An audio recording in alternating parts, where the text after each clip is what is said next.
السلام علیکم ناظرین کرام، آج کی اس ویڈیو میں ہم بات کریں گے پہلی ہجرت ابشہ کے بارے میں۔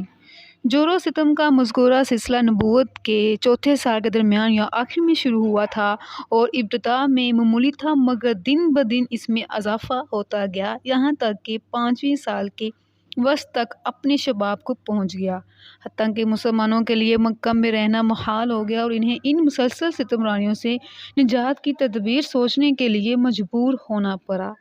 ادھر رسول اللہ صلی اللہ علیہ وسلم کو معلوم تھا کہ نجاشی شاہ ابشہ ایک عادل بادشاہ ہے، وہاں کسی پر ظلم نہیں ہوتا، اس لیے آپ صلی اللہ علیہ وآلہ وسلم نے مسلمانوں کو حکم دیا کہ اپنے دین کو فتنوں سے محفوظ رکھنے کے لیے حبشہ ہجرت کر جائیں۔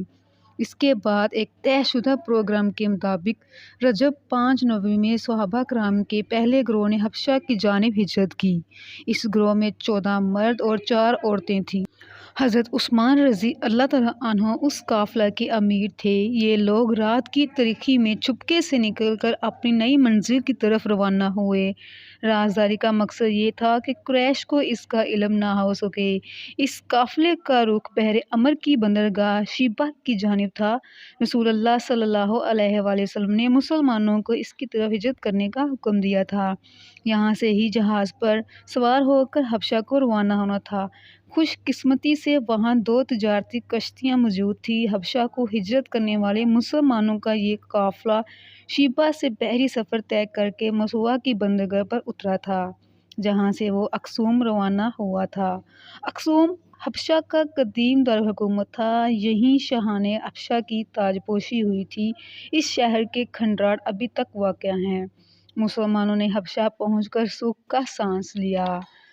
قریش مکہ نے عبداللہ بن ربیعہ اور عمرو بن عاص پر مشتمل سفارت شاہ حبشہ نجاشی اصمہ کے پاس بھیجی اور ان سے مطالبہ کیا کہ ہمارے مجرم ہمارے حوالے کر دیے جائیں۔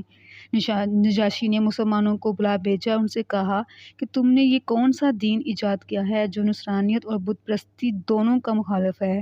مسلمانوں کی طرف سے جابر بن ابی طالب نے ایک پراثر تقریر کی، پھر نجاشی کے مطالبے پر سورۃ مریم کی چند آیات تلاوت کی۔ اس پر نجاشی کی آنکھوں سے آنسو جاری ہو گئے اور اس نے کہا، اللہ کی قسم، یہ کلام اور انجیل دونوں ایک ہی چراغ کے پرتو ہیں۔ نجاشی نے سفراء قریش سے کہا کہ میں ان مظلوموں کو ہرگز تمہیں واپس نہیں دوں گا۔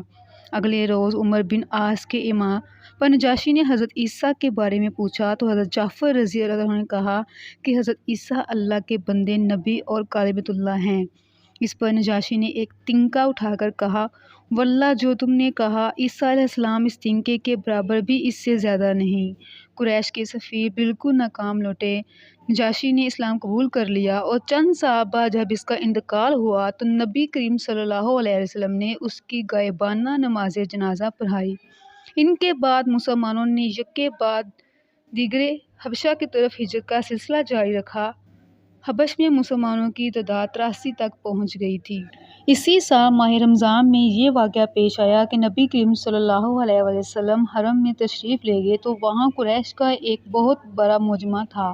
ان کے سردار اور بڑے بڑے لوگ جمع تھے۔ آپ صلی اللہ علیہ وآلہ وسلم نے ایک دم کھڑے ہو کر سورۃ نجم کی تلاوت شروع کر دی۔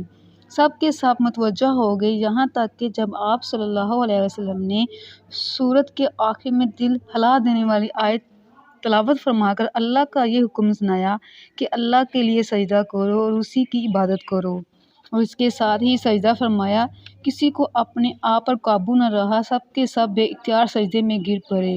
صحیح بخاری میں اسی سجدے کا واقعہ ابن مسعود اور ابن عباس سے مختصر مروی ہے۔ مشرکین کے اسی سجدہ کرنے کی خبر حبشہ کے مہاجرین کو بھی معلوم ہوئی اور انہیں یہ پتہ چلا کہ قریش مسلمان ہو گئے ہیں، چنانچہ انہوں نے ماہ شوال میں مکہ واپسی کی راہ لی، لیکن جب اتنے قریب آ گئے کہ مکہ ایک دن سے بھی کم فاصلے پر رہ گیا تو حقیقت حال واضح ہوئی، تو کچھ لوگ تو واپس حبشہ پلٹ گئے اور کچھ لوگ چھپ چھپا کر یا قریش کے کسی آدمی کی پناہ لے کر مکے میں داخل ہو گئے۔